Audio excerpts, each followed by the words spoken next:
Welcome to Retirement Talk. I'm Dan Benson. Joined here with me is John Maxson. And today we're going to talk about our best advice on investment property. Should you buy? Should you not? Long-term, short-term?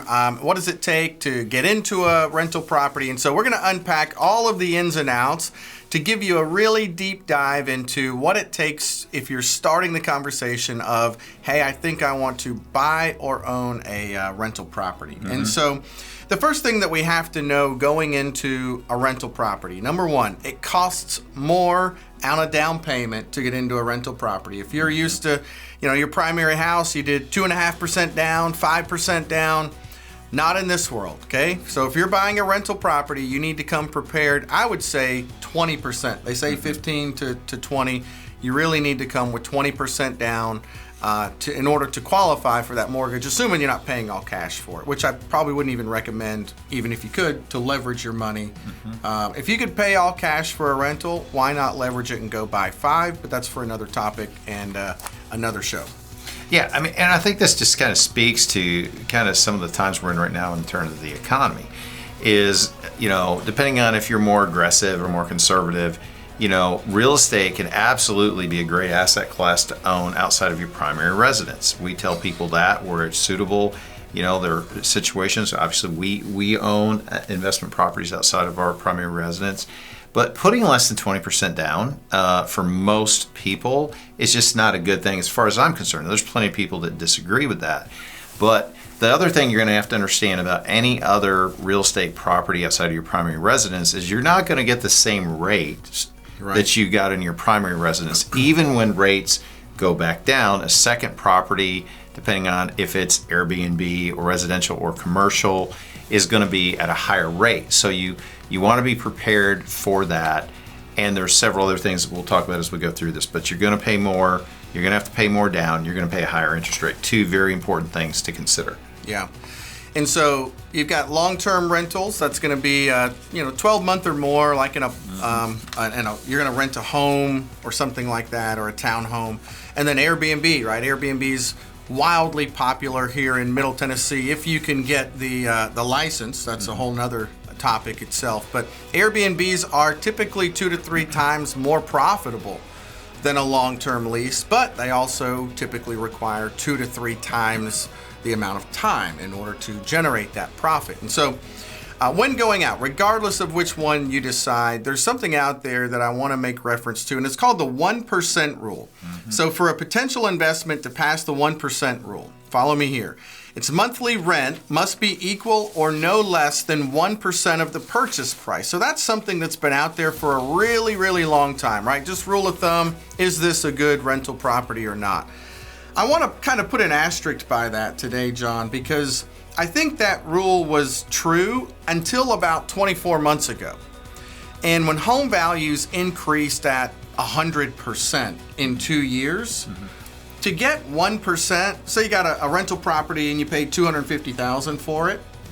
Now that rental property could be worth $500,000, and to just expect that now you're going to get $5,000 a month in rent on this starter home it may not be realistic. So, but do keep that in mind. That's something that's out there. You want to take mention to.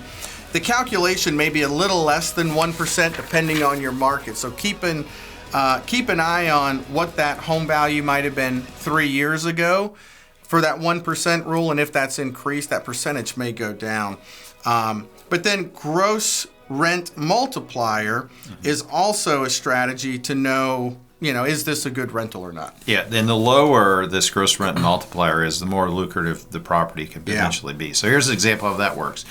You purchase an investment property for $200,000 and you charge $2,500 a month for rent. So $200,000 property, you're charging $2,500 a month in rent. Your annual gross rent is going to be about $30,000, okay? $2,500 a month times 12 months in a year.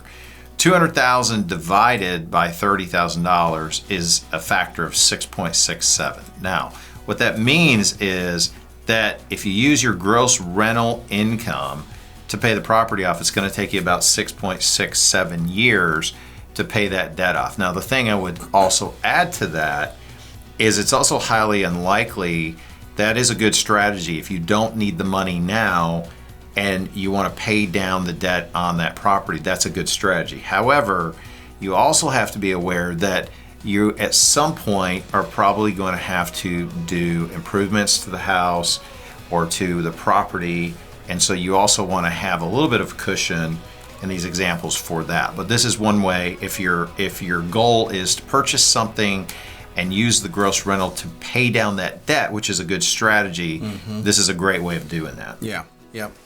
Another one, so flipping houses, and this was really big. There were tons of TV shows created after this. Flip This House and lots of others. After the '08 crash, home values went way down. We saw a ton of people lose their homes, and the banks were flooded with homes they were taking over. This whole flipping a house thing, people made a killing on that. Now, right now, with home values where they are, it's much harder to do. It's harder to find those good buys.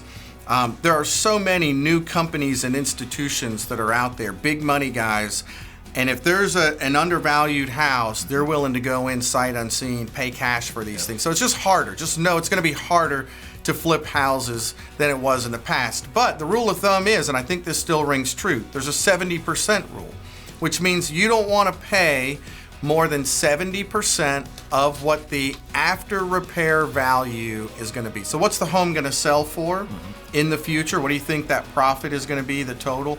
You don't want to pay any more than 70%, and that still rings true. So make sure that you're aware of that calculation as you're going into what's the home going to be worth. Are you going to have to get into a bidding war, right? Are you going to overpay for that? Make sure you're calculating that, because that's going to eat into your total net profit, again, in that after repair value. Yeah, and then probably one of the most popular newer ones out there, and there's some pros and there's some cons to this, is the short-term rental business or Airbnb, which there are articles that certainly indicate, and I think the trends are that these could be 2 to 3 times more profitable than traditional unfurnished long-term rentals. I actually have some friends of mine, a family member that does it very, very successfully. If you are going to do this, there's a couple things that you want to make sure that you do within this property. Number one, it's got to be a location, because with Airbnbs and short-term rentals, you're going to be doing a lot during vacation times typically, or weekends. So if you're out in a rural area, not a lot of people, I grew up in the country, not a lot of people are going to pay money on the weekend to go out and go cow tipping or whatever they're going to do. They're just not going to do that. So location is important. It's got to be a location people want to go to. It's got to be well furnished. Again, desirable location for travelers, short-term tenants. You want to make sure that you take really good photos, because there's so much that's in the space right now. And then having really good reviews. I mean, I've personally used Airbnb where I've looked at properties that looked great in the pictures, but when you looked at the reviews, it was like, this will almost be torture to go to this place. So having good reviews is important, but those are the pros, Dan. There's also some cons to this. Yeah, it's not really considered passive income, meaning it requires work. You know, every single week, maybe multiple times a week, you have to be in communication with guests, having a cleaning crew ready to go at any given point in time. Because if you have a guest leaving and coming in, either you're going to have to do the cleaning, or you're going to have to hire somebody to come in, and they need to be ready to do that, reliable.